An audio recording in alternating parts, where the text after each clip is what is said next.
ये जो इसे 2 है, ये 3 भी तो हो सकता था।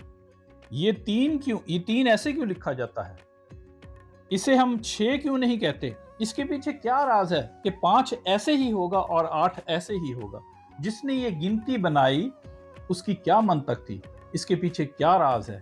आज हम आपको बताएंगे। 2 लाइनें मिलके कॉर्नर बनाती हैं, वो एंगल होता है।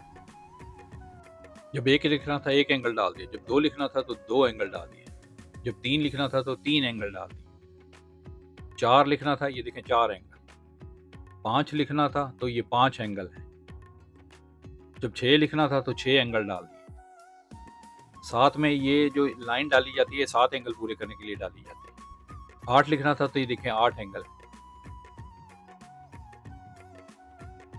जब ये 9 लिखना था तो 9 एंगल डाल दिए, और ये 0 कोई एंगल नहीं, क्योंकि इसलिए सिफर है।